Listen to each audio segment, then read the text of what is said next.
Welcome back to the Gaming News Canada show presented by Bede Gaming. I'm your host, Steve McAllister. September has been a rather highly engaged month for people collecting their paychecks from the online gaming and sports betting industry. Among them is the President and Chief Executive Officer of the Canadian Gaming Association, who's been piling up the air miles and hotel points for trips to the SBC Summit Lisbon, and more recently, the Bede Gaming Forum in New York as part of the Brain Economy Summit. So to talk about everything that's happening in his world, and there's quite a lot right now, we say greetings and salutations yet again to Paul Burns. Paul, welcome back to the podcast. Hi, Steve. Thanks for having me. Yeah, and thanks to Bede Gaming, who comes on board this week as presenting sponsor for both the podcast and newsletter. So a shout out to Andrea Pierce for making that happen from Bede Gaming, and we're excited to have that company on board. Hey, Paul, let's start with the most recent news because that might be the news that's freshest in your mind. And we're recording this on Friday, September 26th.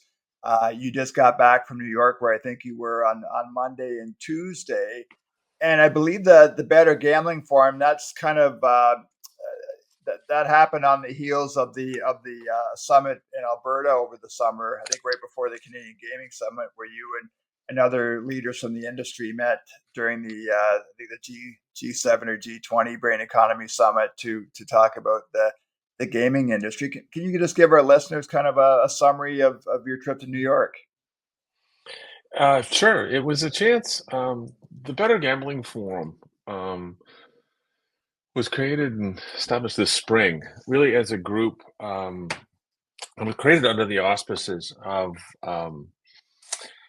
the Brain Capital Alliance, which is a group of organizations from across the globe doing work in brain health, but really with an economic lens, in the sense of good brain health and mental health is positive for the economy. And again, under the auspices of the G7, G20, and now the United Nations, the Brain Capital Alliance, working with industry partners in a wide range of sectors across the world, in promoting brain health and as an economic driver, but also it also advances sustainable health goals. It's very much it's an interesting group of folks, I have to say, having sat through now 2 of their meetings, and the work they're doing, and the studies they're undertaking, and the advocacy they're doing on mental health. And but the Bede Gambling Forum was really brought as a way for us to bring industry together, that being regulators, policymakers, treatment providers, research community, gaming operators, to look for and advance really, I guess we would say is a common purpose and set of goals for addressing gambling and across the world, because we've seen gaming has become a very global industry. It didn't grow up that way, as we know. You look at depending on where you are in the world, a national government or subnational, the provinces or states in the U.S. Created gaming policy right for their jurisdiction. But now we're increasingly becoming a global industry, more global companies, more global interaction. And what we're now wanting to see, and what a lot of us who came together around the Bede Gambling Forum, was to work on more common approaches, enabling best practices. And so it's in its early days, but we have now created a framework on which we want to structure our work and the work of the forum. We're starting to create a scientific oversight group and working with the research community, and now starting to grow the membership participation in the forum across the globe. And we added a few members to the steering committee, Jamie Weeb from Crown Resorts in Australia, and representatives of the BGC in the UK, and the European Betting and Gaming Association. So as we increasingly grow this, but the idea is now we came together in New York as a workshop and to test and discuss the framework document that we've circulated. All this information is at bettergamblingforum.com. It's now out, it's public, and we will, based on the input, there was just over 80 industry leaders from 11 countries in New York for a day of a workshop, and it was a workshop. We had discussions and presentations, but also digging into what this framework should look like. So it's off to a great start. It's been a really interesting exercise, and everybody that's come to the table, and in particular, the Brain Capital Alliance, who's really leaned in and supported the initiative. It was a great opportunity for the industry to get together and just of really looking for common purpose, looking towards how we build a better dialogue on addressing problem gambling. We'll make sure too, Paul. There was a press release that went out from the forum, I think, following the workshop, and it mentions 6 core pillars to create a, quote, unified evidence-based approach to player protection and harm prevention on a global scale. We'll make sure we link to that in the Substack post with the podcast. I wonder, like a workshop like that, you mentioned there were 80 people from across the industry. I just wonder, are you talking at these events to people outside the industry who have questions about regulated gambling and still don't really understand what the gambling landscape looks like globally? Yeah, we do, and we actually there's a number of people in the room from the mental health healthcare delivery field who are trying to find better ways. One of the things, obviously, we talked about as part of the discussion was really access and promotion of treatment. And what is that? Gambling addiction and gambling harms. It's sometimes it's episodic in some places where it comes and goes based on person's situation, because it's often a comorbidity with other mental health issues around anxiety, depression, bipolar. It was all low range of scope, or a combination of other addictions and alcohol and drug use. So there is a lot of understanding around that. So it was interesting to hear their perspectives from that community about how better interacting with them. So it is. And the other part of what we did is day 2 is folks, a few of us broke out and went to different UN meetings that were happening in New York and spoke at those. And I was part of a group at the Brain Economy Summit, and this was a very interesting day, because there was a lot of great people speaking, but from those who have new technologies in dealing with mental health to companies about built form. It was held at Steelcase's offices in New York City, and how the workplace and the design of workplace goes into building better mental health. A wide range, but it was really for us. We went and talked about why we're there, because it's like, hey, this is different. We obviously increasing the use of digital platforms for gaming is integrating differently into society than what it's done. But also we tried to perspective on scope. The global gaming industry was about $460 billion last year. By contrast, you're looking at publishing industry just over 100 billion, movies and other just around the same. So when you look at scope and size, this is a big product, and it is a part of everyday life for folks in various times because of the wide range of products, from lottery products to sports betting to casino. And so we were trying to say, this is why we're here. This is actually a very significant product in people's daily lives. For some, it can cause harm, and that's why we're here, and understanding healthy use and better ways to educate people on how to use the product. Because I think that's something we need to.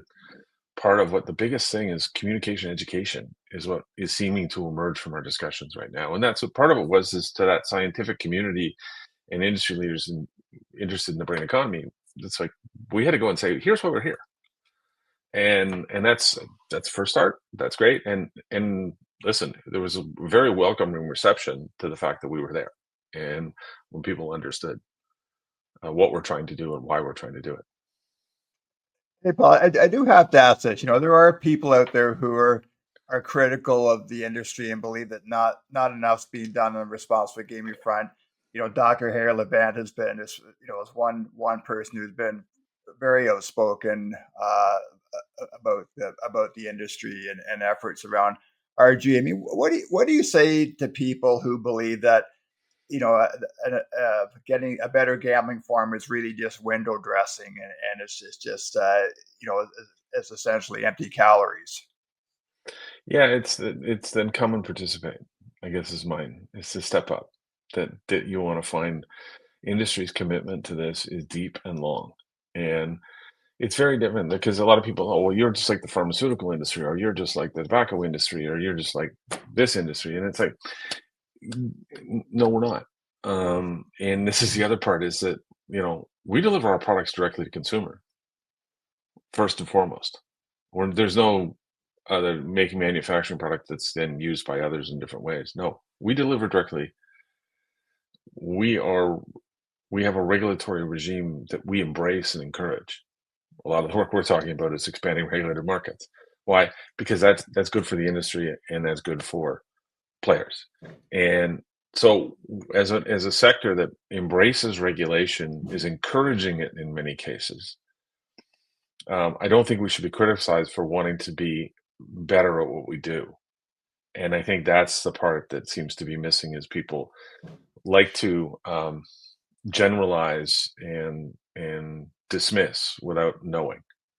And that's a challenge for our industry on a whole host of fronts and a global challenge, because we have to tell our stories better and what we do and the investments and understanding. And this is part of the discussion is that people, it's actually good business to be able to and create healthy relationships with players, for sustainability, for understanding that we want players to use this as entertainment, and and dispelling the myths of what we are, art, but in many ways, because it's like it is entertainment, and we wanted to maintain and keep it that way, and not being afraid to have conversations and people who will happily stigmatize our sector without knowing, and that's what we have to start to attack and be more aggressive in doing it. It does make me wonder if this industry was still operating kind of in the black market or black space, whatever you want to call it. But essentially, if you had an unregulated industry, the wild west wouldn't even begin to describe the problems I think that could arise from that kind of an environment.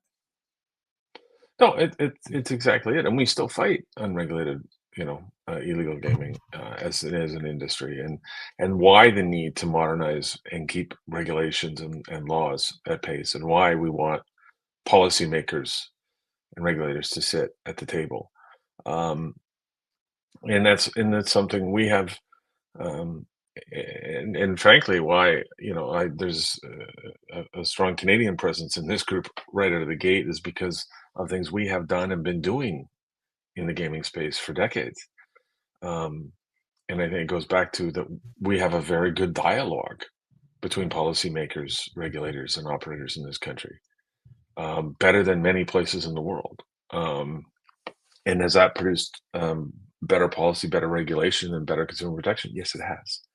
And so I think we have to, it's being proud of what we've done and what we do and keep doing the work, and the commitment needs to be strong. It needs to be renewed on a very regular basis because, as I say, as we learn things, we need to change and adapt. And that's what we're trying to create this relationship, the Better Gambling Forum, is that research then will dictate and help industry get better. That there is a focus to what we're doing and maybe some priority setting on what we want to see. And this is where there's going to be a lot of input to decide what those projects and other initiatives are. And I think that's why um, we've had people come and lean in very, very, with a lot of enthusiasm to try and do this, because it is a recognition in many parts of the world that, hey, this is something that we can actually all feed into and create a more of a global repository of expertise and approaches. Is there a date and a venue for this group to get together again, Paul? That's to be determined. There is the Brain Capital Alliance meets at many of the global events, such as the G7, G20, Davos, UN General Assembly, and they use those events as to gathering their organizations at that time.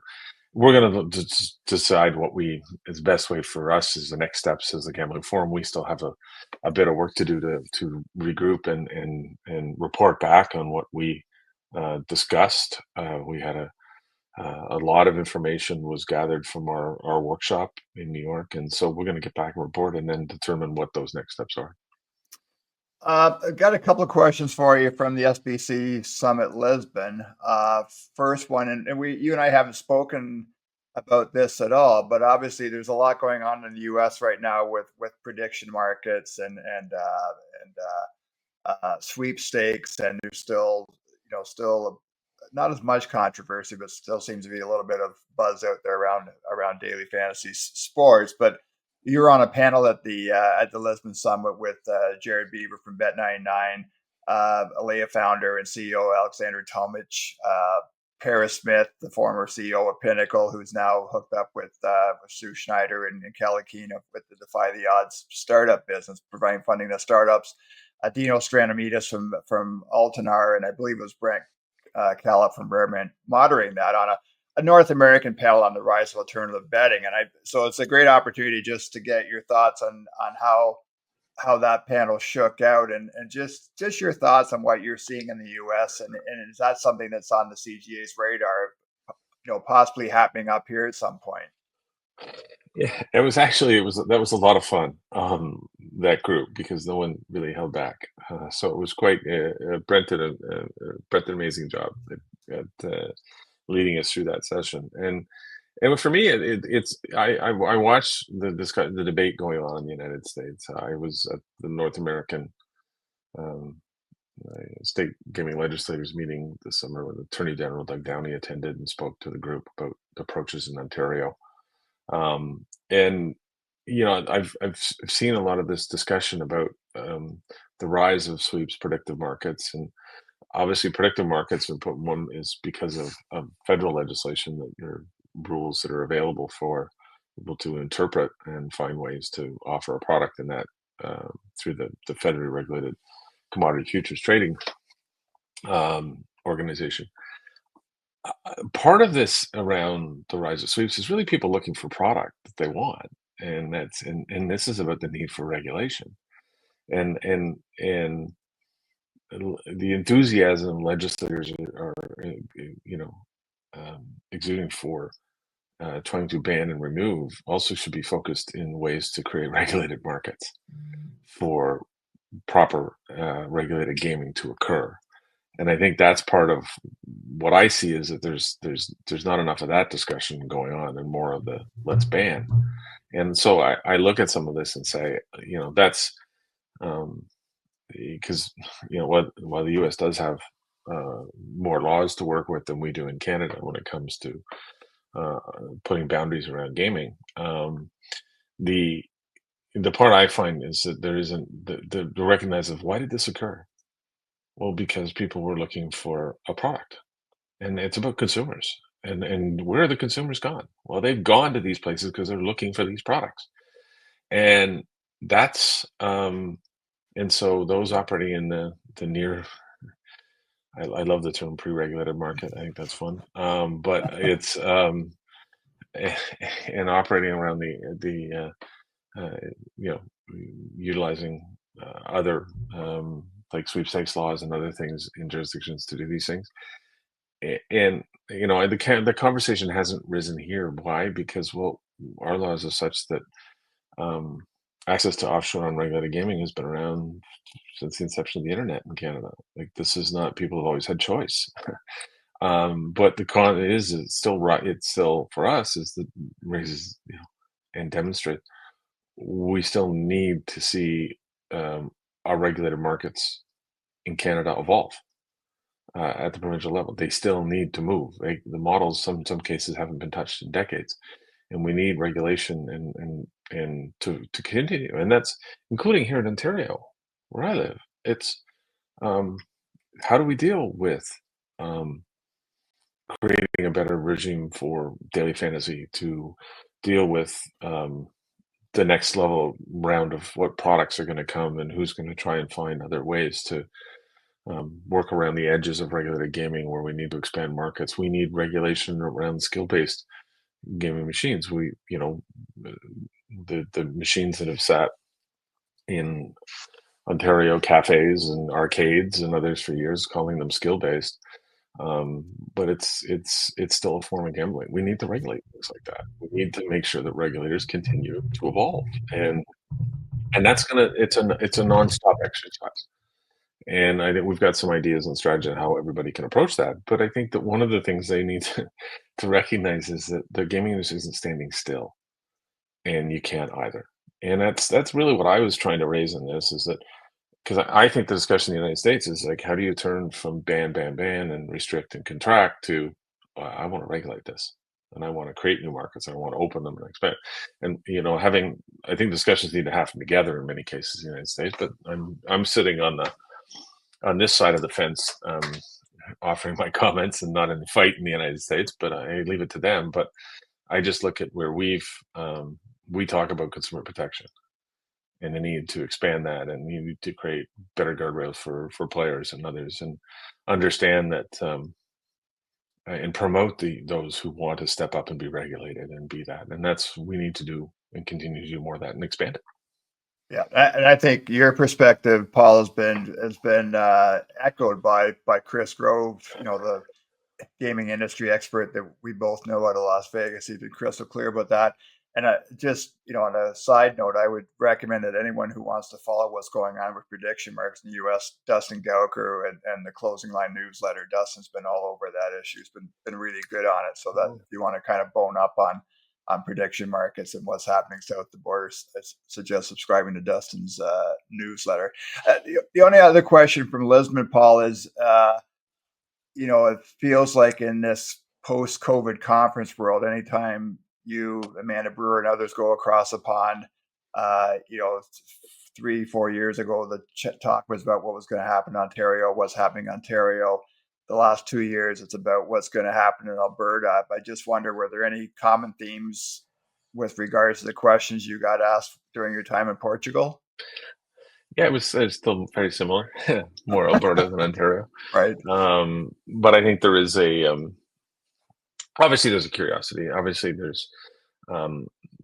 listen, people have recognized the success of Ontario's regulated marketplace, and what that has brought, and finding, and talking about how the balance has been created in creating that has a strong competitive marketplace for operators to compete, that's underpinned by a strong regulatory environment that's fair and efficient, with strong consumer protection measures. And I think that's the part, and that's actually why coming up at the Global Gaming Expo in Las Vegas, I'm going to do a session with Sarah McCartney, Karen Schnarr, and Joseph Hilliard to talk just about that, because I think this is the part that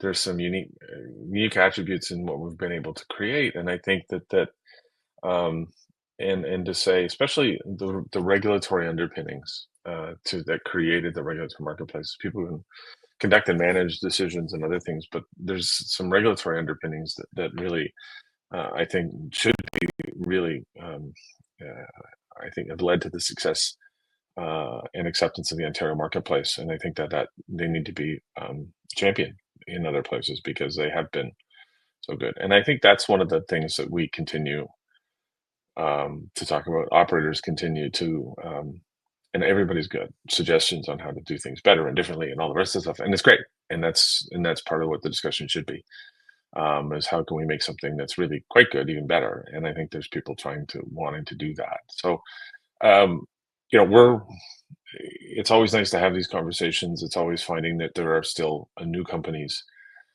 suppliers and operators that are coming to Canada. And that's part of why we go, is just one of to connect with our members, but two, I spent time with a lot of companies who are now in the early stages of wanting to come to this country to do business and trying to sell that business. And that's some of the things that we're still in understanding, not only just to participate in the regulated marketplace, but also to set up shop and hire people and do business here. And those are the kind of conversations we have and why people should do that. So it's very productive from many levels for us to go and have these conversations at these conferences. Ready to accelerate your digital growth? Bede Gaming delivers a market-leading platform with best-in-class products driven by secure, cutting-edge technology. With an open API platform, robust integration suite, and unlimited configurability, you can achieve the ultimate end-to-end customization for your iGaming ambitions. Bede Gaming is your partner for success. Get in touch at bedegaming.com. Hey, Paul, just quickly, you mentioned Joseph Hillier, and on the day we record this podcast, Joseph's finishing his third week as a new head honcho at iGaming Ontario. I just wonder if you had a chance to speak with Joseph, and could you share with our audience kind of what advice you have or you would give to Joseph as he takes over this job from Martha Houghton? I have had the opportunity to speak to Joseph and congratulated him on his new role, and offered the CGA's assistance in helping him address the needs and challenges that are in front of him and IGO. And I think he has, I think, a very good vision for where he wants IGO to go and the tasks that they have in front of them to tackle. And because Joseph has been around this since the inception. He was as chief of staff to Attorney General Doug Downey, whose office was at the center of creating the regulated marketplace and overseeing the AGCO, and then with the AGCO. So Joseph has had a long history. He doesn't need any ramp up time on this, which I think is great for everybody to know. And I think that's, but he does have a good vision for where he wants to go, and I think that's it's good for industry as Ontario enters. The gaming review process kicks off, and there is, as I said, ways to make good models better. And I think that there is a willingness on all fronts inside the Ontario government to lean in and do that. That's encouraging, and I think so. He's dived right in and making and starting to put his shoulder to the wheel and get busy and getting things done that need to be done there. And so I think the industry should be very have confidence in the fact that we've got good leadership at IGO and we can move forward into the next of whatever IGO is going to become. Is it's maybe IGO 2.0 or whatever you want to call it. I think that's we're in a good place. Yep. Anyway, we look forward to getting Joseph on the Gaming News Canada show at some point, and hopefully the very near future. He did mention he would like to do it. Well, so just so you know. Well, the checks in the mail to the GNCS agent Paul Burns. Thanks for that, Paul. Hey, I want to dig into a couple of issues that the CGA is, I don't know if elbow deep is the right expression, but you guys have certainly been busy with in September, and that's one is anti-money laundering, and we've Canadian Gaming Association just put out a second episode of the Get to Know Canadian Gaming podcast. We will include that in both the podcast post and the newsletter post this week on Substack, so you can listen to or watch that interview with yourself, Paul, Derek Ram from Connectify, and Amanda Burr from the Canadian Gaming Association. we've seen FINTRAC has been on a bit of a roll lately, not just in the gaming industry, but they're on it's basically a fine-a-thon right now, and the targets have included the Canadian National Exhibition Casino, BCLC, the Saskatchewan Indian Gaming Authority from the gaming sector. I don't know if it's a coincidence. We are going to report about this in the newsletter tomorrow, but OLG has an RFP out right now for an anti-money laundering solution. We just noticed on LinkedIn 24 hours before we recorded this podcast that Atlantic Lottery is in the process of trying to hire an AML investigator.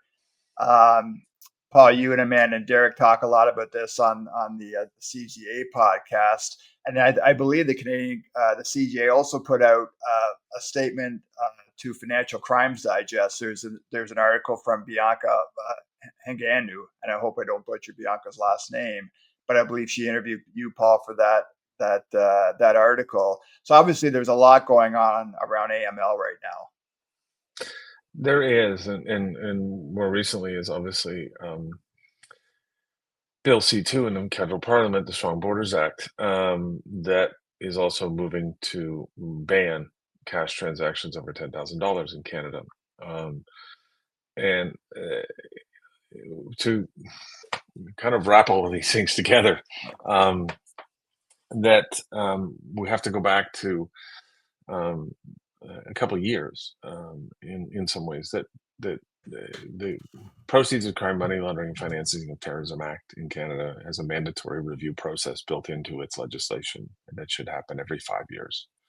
That should have happened in 2023. Finance Canada launched a consultation process, and the industry was, and to Finance's credit, we were very much included in that, and we very much participated. We gave them a very lengthy submission on behalf of industry, because the act is, from a gaming perspective, is woefully outdated. As many in the industry will know, the definition of a casino in that legislation is really defined by 4 walls in a building, not an activity. Sports betting is not included. Horse racing is not included. The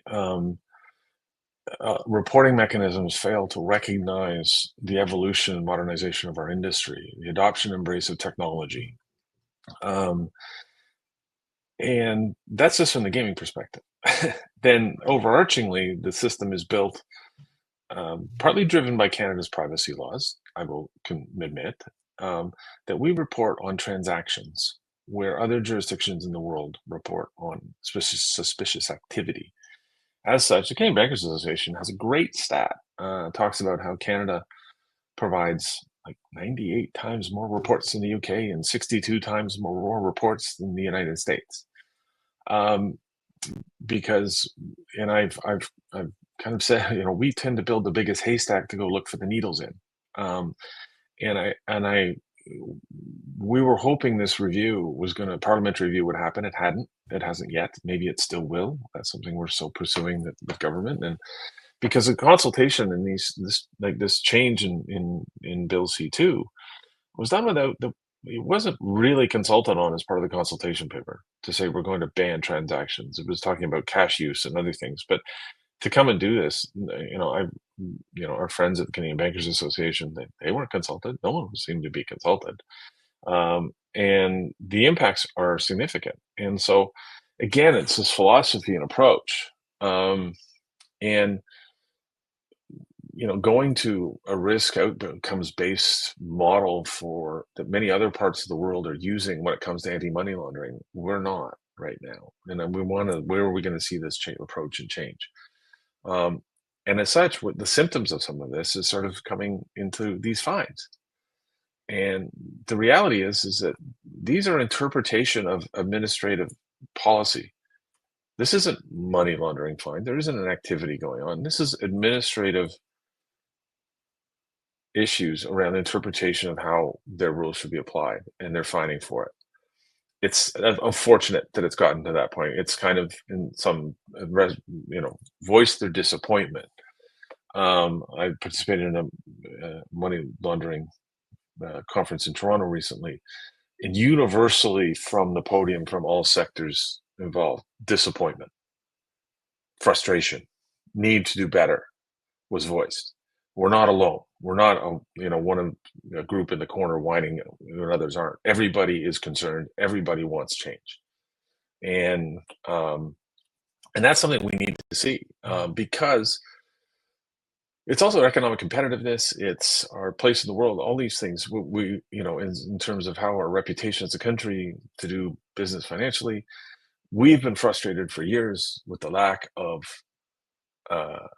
prosecutions, that people not getting charged and prosecution not moving forward at all. So going to jail as a deterrent is a really good motivator for getting people to stop doing things. And you've seen the frustration of the gaming industry. Manitoba Liquor and Lotteries made an announcement that they were sharing some of their suspicious transaction reports with local police, because actually that's where they're getting response. And when you send things into FINTRAC and it goes to a black hole, and it's just reports that are very cumbersome in some cases to file out, and very not very user friendly systems that FINTRAC has. It's frustrating. And so I think we do it from a place that the gaming industry's commitment to money laundering especially in the last 5-7 years, has been outstanding. As we learned, we've changed, we've adapted, we've modified, enhanced, invested. And that's part of what we've seen, is that we're there trying to say, and hey, we can make this better. And that's what we want we want some people to start listening. And because the fines demonstrate that there's also they don't understand our sector and the industry and how it works. Some of these fines are directly related to, particularly the BC one, player churn, in the sense of, hey, they're playing with house money in many cases. Where did they get that money? They got it from the casino because they won, and they're playing. And the play history is well documented, but they say, no, you should file reports on this person. Well, why? Because we know where the money came from, the casino. And so it's kind of, you get into this frustration of, do you really understand? Like the frustration is coast to coast from the gaming sector. The frustration of these audits and reviews, and the common message is they really don't understand our business and how it works. And that's unfortunate, and it's disappointing. And that's why we've decided to start speaking up, because listen, we want a system that works better.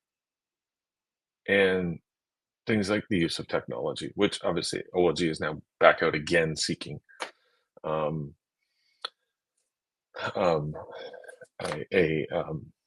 solution for, though they had one, and we're working with a company for the better part of 2 years. I don't know why that didn't work. I think it was unfortunate and time lost. But I think what we want to see is that we know that there's the investment and the training and the output to go in at all levels, from land-based online, is significant and real, and we're trying to lean in to help the government do things better, and that's really where this comes from. Hey, Paul, should there be concern if you're an operator in Ontario? I mean, it's the only province in the country with a competitive marketplace. We've seen so far, as I mentioned earlier, the fines that have been levied by FINTRAC have been against the provincial lottery and gaming corporations. Like, if you're a private operator, should you be worried that FINTRAC might be coming after you? Well, this is the nature. This is part of the system that they created. They've made the Crown conducting managers the reporting entities. They did that arbitrarily over a decade ago now. It was actually done without consultation. It wasn't always this way, and they changed it. That I guess it was easier for them, and because of the criminal code and the conducting managers. Well, the reality is, and I think it was probably the early 2010s when it was done. Well, the gaming industry has changed a lot in Canada in that time, as we see more private operators, and this is some of the pieces we voiced to government. Some of the Crowns that are the reporting entities don't have a direct relationship with the customer. They have contracted and created with third-party casino operators to operate gaming. So they're actually once removed, and I still think that's somewhat doesn't maybe not even uphold the principles of the act in the way they're trying to do things. But that's a recognition right there that till the fines go to the crowns.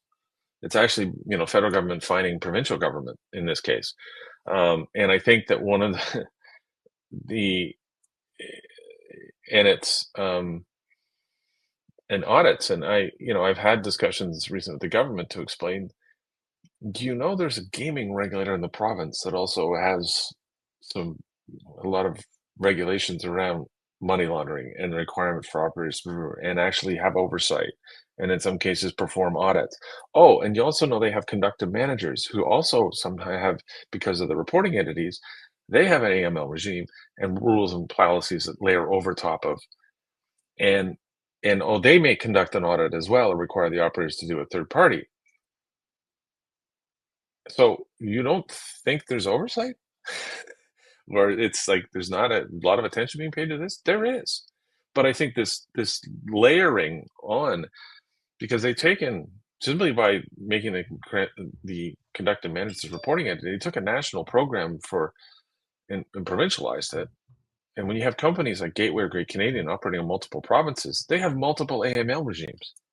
They don't have one enterprise system where they can. And I think that's the part that's like, hey, this could be better, and work better for everybody, and we can give greater intelligence, and if we embrace technology, there's AI tools, geolocation, all of those things. There was a statement, the undersecretary from Treasury in the United States made a speech at an AML conference in Las Vegas a couple of weeks ago, and clearly outlined their focus on what they're doing around AML and what they're trying to build in the United States around, it was a purpose in saying our customer is law enforcement. Okay, great. We get that. We're going to serve that, and how we're going to make it more efficient, because down there they have a 170-page manual on how to fill out forms. And it was a recognition to say, if you have to have 170 pages to fill out your forms, maybe there's a problem with your forms. And so they're trying to work to a system that's delivering based on outcomes and risk, and not just it's not a compliance agency. They're trying to do the tool, and that is to help combat and minimize AML. And I think in Canada we sort of have a compliance agency that just wants us to fill out forms, and that seems to be the primary focus. And it's about the quantity over quality, and this tick the box approach to enforcing compliance, and seeming like, because there is a reckoning coming. The FATF review, that's the Financial Housing Task Force review of Canada's AML regime, is happening now. And there hasn't been an update in legislation since the last one of any significance. So and their standards changed. So there's a lot of people saying this isn't going to be good, and there needs to be a response, and we need action. And so that's where there's those who are in Canada's AML reporting regime are deeply concerned. It just feels, Paul, too, it's hard not to be pessimistic listening to you, given, as you mentioned a few minutes ago, the different sectors involved. We're in a world now where, with cryptocurrency, technology is moving at the speed of light, especially with regards to artificial intelligence. I mean, it sounds like this isn't going to be a quick fix.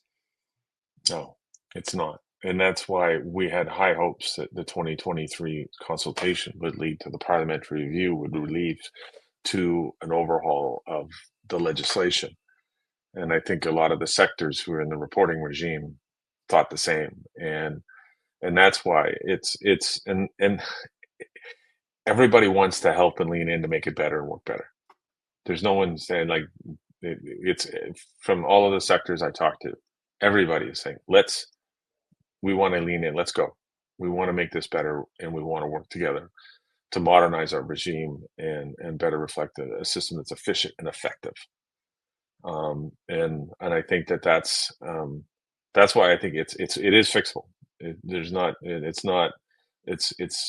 lot of work to do. It's not daunting, but it is fixable, and it can be. But we just need a government in Ottawa to lean in to say, okay, we're going to do this, and let's go. And one-off measures in various budget bills and other bills, is not going to get us to where we need to go in any kind of quick fashion. Hey, Paul, I want to finish, and I know it's a bit old news by now, but I'm wondering, I think you may have received more feedback since the CGA responded to an op-ed in the Canadian Medical Association Journal about from I believe 2 doctors concerns about sports betting advertising and problem gambling among youth. And Dave Briggs report on the newsletter that obviously the CGA felt that that was as lengthy of response as I've seen from the CGA. I think anything in almost 5 years I've been covering the industry, and since you and I have known each other, was there something about this article that particularly struck a chord or prompted the CGA to respond as strongly as you? And strongly might not be the right word, but you were interviewed by the CBC and put out a lengthy statement, and this was obviously something that the CGA took quite seriously. We do, and yeah, the CBC interview was great. We spent 45 minutes recording, and I think they used about 2.5 seconds. But the around this and why, because a lot of this debate is still being driven by emotion and not by facts and understanding. References to the need to be regulation, there's lots. The idea of, to be blunt, that there's the lack of actually facts in this is rather, and there's a lot of opinion going with this about people's own opinions about gambling. And I think that we understand we've had gambling advertising for decades. It's highly regulated. Canada's broadcasters with Think TV and Catherine McLeod and her team have done an amazing job. Is that there is oversight, and there is and a lot of time, effort, and resources go into ensuring around language. The fact that the regimes are willing and regulators are willing to modify as needed based on information, as Ontario did after they opened their own market, and the fact that focusing around television and children is quite an interesting, because you actually have to go look at the viewer data, and that kids under 17 watching television has dropped some more than 40% in the last 5 years.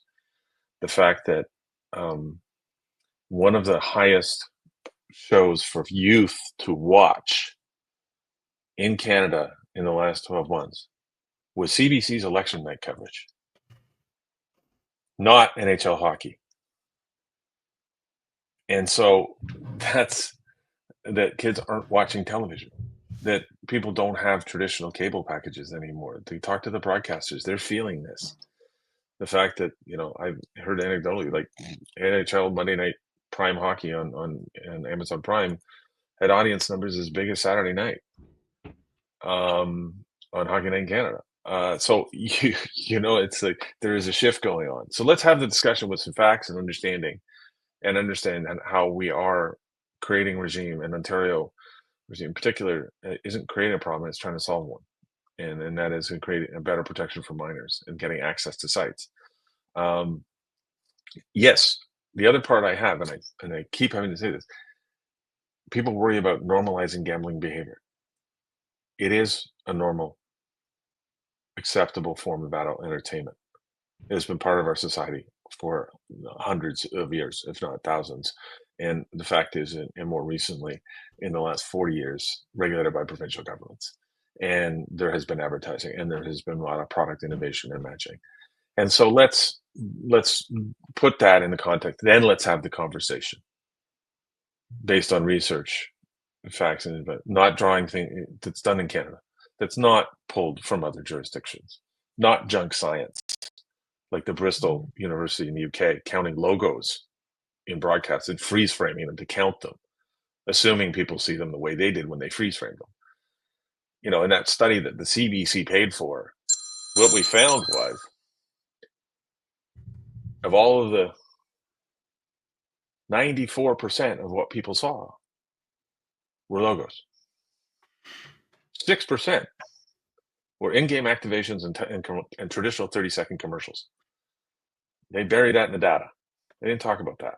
So let's be honest about what the conversation we're needing to have here, and that's what we're trying to do, because I think there's more people talking about the number of betting advertising on TV than there actually is advertising on TV. We know it's 2% of the total ads on television are gaming related ads. That the other fact that we tend to make, Canada's gaming industry is about $23 billion last year. Just over 1 billion of that was sports betting revenue.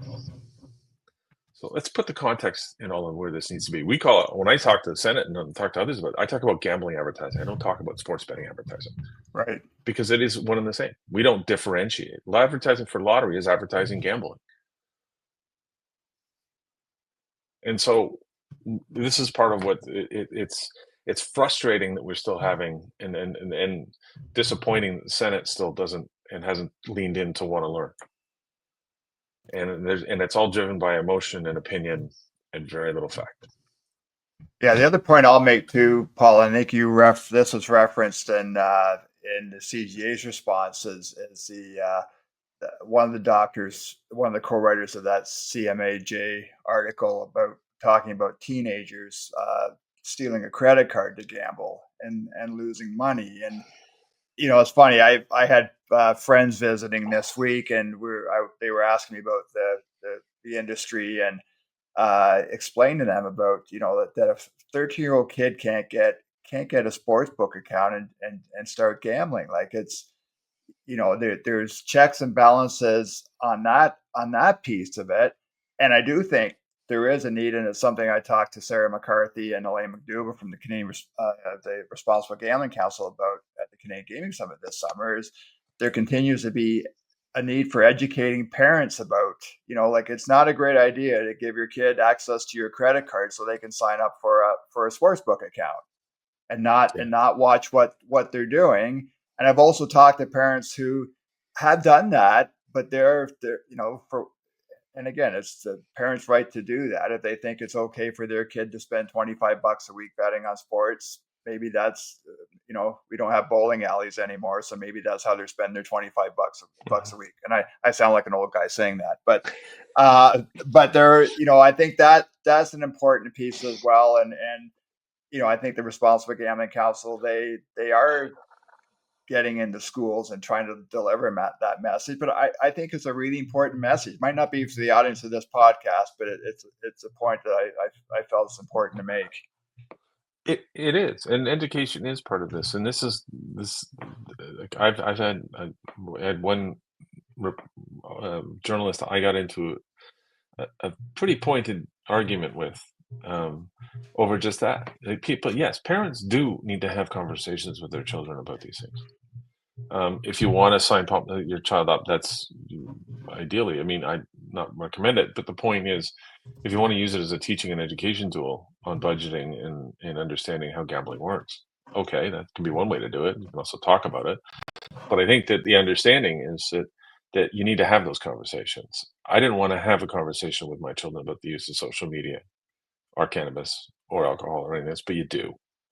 And you have to, and that's the reality of the world evolves and things change and stuff goes on, and social media is a destructive force and all people, but at the same time, we are and a combination of education and regulation will get us to a better place, and that a healthy relationship. And this is something we talked at the Better Gambling Forum about too: is the need for broader and different types of education, like teaching teenagers financial literacy and budgeting skills and other things are life skills. Do we do it in the context of gambling? Well, maybe some people say that's maybe one way to do it. If that's what the youth wants to spend their money on, then let's have that conversation. But understand that there's a broad need for education and continued discussion. And I think we can't be afraid to have it, and we got to lean in and do it a lot. And that's where all of the industry and the partners and regulators and governments need to understand that. And that's because it's there is a lot of misinformation. We did Dr. Cliff Leonard did a piece of research for us looking at regulatory and legislative responses from around the world on this, and found that the actions far outstripped the actions of government and regulators to put in restrictions or bans or other things far outstrip actually the knowledge based on research, because there's a lot of confusion and still about, do athletes have undue influence? Is it really on kids or is it on adults? Because a lot of them are, the adults remember them from their playing days and the fact they're long retired. I know, as I said, nobody under 30 ever saw Wayne Gretzky play hockey in Canada. So, yeah, we need to let's have good discussion about this, and let's do some good quality research and understand what we need to do and learn. That is Paul Burns, the president and CEO of the Canadian Gaming Association. Paul, we kept you a bit long for this one. I apologize for that, but it's a great conversation. And as usual, I usually come away from spending some time with you a little bit wiser. So thanks for sharing all those insights. Thank you, Steve. I appreciate it, and good to see you again. And safe travels to Vegas for the Global Gaming Expo. In a couple of weeks, I guess. Yes. Looking forward. That's it for this episode of the Gaming News Canada show presented by Bede Gaming. Thanks again to Paul Burns for joining us. As always, you can find this podcast on all the various podcast apps, also at gamingnewscanada.ca and on our YouTube channel. Thanks again, everyone, for joining us, and we will see you again real soon.